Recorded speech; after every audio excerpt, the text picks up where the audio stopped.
train weighing over 3 tons made the police car in front of him look like a piece of paper. It vanished in an instant. 346 patrol car was just hit by a train.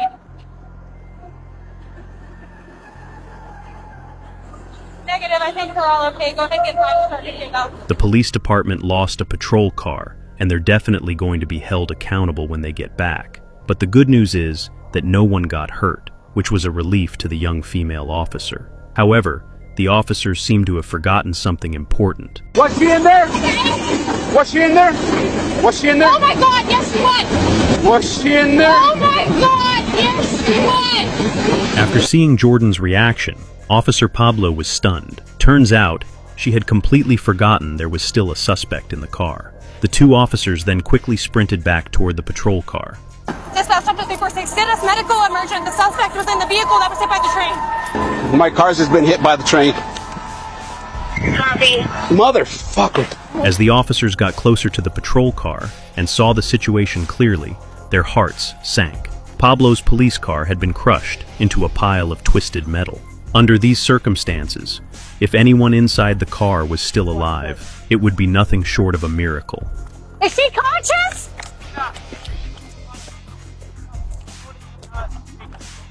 Unexpectedly, Gonzalez was still alive, just barely breathing. Nobody knew how long he could hold on. The officers tried to open the car doors, but the entire vehicle was severely crushed, making their efforts completely useless. Subsequently, rescue teams arrived shortly after but still couldn't open the car doors. They had to wait for the fire department to bring in heavier rescue equipment. Time was running out, and Gonzalez was losing blood fast. After the rescue crews took over the scene, Officer Jordan, finally with a moment to breathe, completely broke down. You guys okay? Yeah, we're okay. Are you okay? Hey, I love you, and I care about you. Go sit in my patrol car. I'll get care, okay? Okay. Just take a deep breath.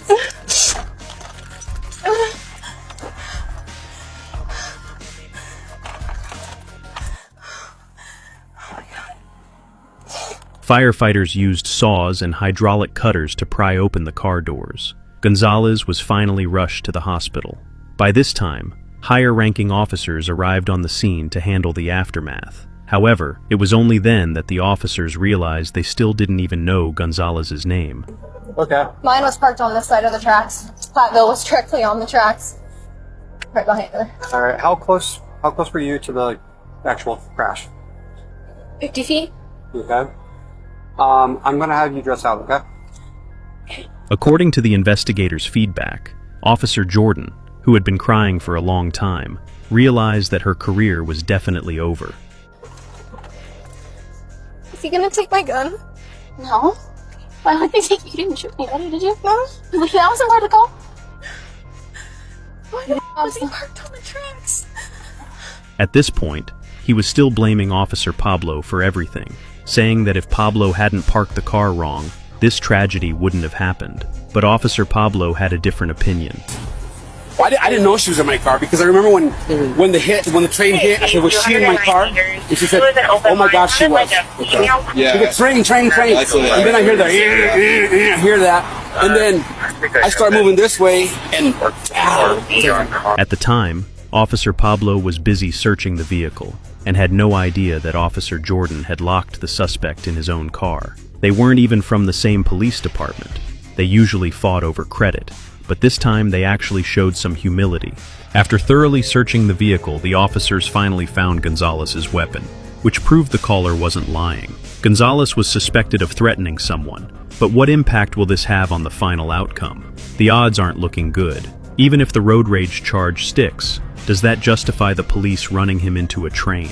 Now the whole county is going to be buzzing about this. Now she'll be like, man, it feels like I got hit by a train. I mean, you did say that. Now she knows what it feels like. Afterward, it was revealed that the train was traveling at 70 kilometers per hour when it collided with the police vehicle. By the time the conductor spotted the obstruction ahead and hit the brakes, it was already too late. In the end, the train's bumper was scratched, but fortunately, no railway personnel were injured. The police report shows that Gonzalez is married with one child and works in the safety division of the local Department of Transportation, technically a fellow public servant and technically part of a sister agency to the police department. Gonzalez was taken to the hospital that night, and, after emergency treatment, her life was saved. However, she suffered fractures or cracks in as many as 30 bones throughout her body, including her skull.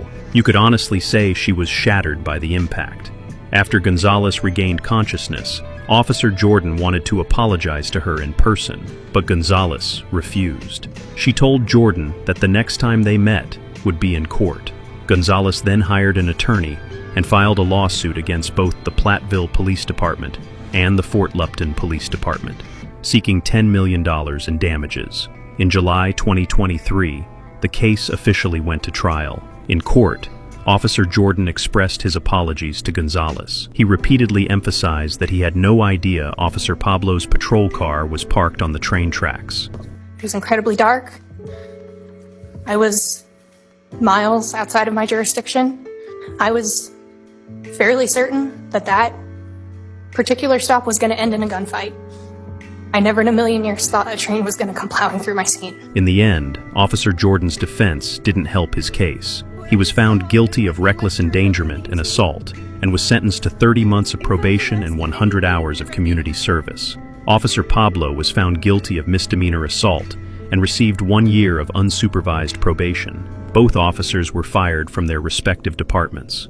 At the end of the trial, Judge Hill apologized to Gonzalez. He made it clear that there were definite problems with their police system and said he was truly sorry that she was hit by a train while inside a police car. In June 2024, the cities of Prattville and Luptonburg announced they had reached a settlement with Gonzalez. The settlement amount totaled $8.5 million, with the cost to be split equally between the two cities' municipal insurance funds. Additionally, Gonzalez's lawyer stated that the reason they settled for $8.5 million was because the insurance claim limit was capped at $10 million. Over the 2-year lawsuit, the legal fees for both cities had already eaten up $1.5 million. So, the $8.5 million settlement was the maximum compensation they could get. It's safe to say his legal team succeeded.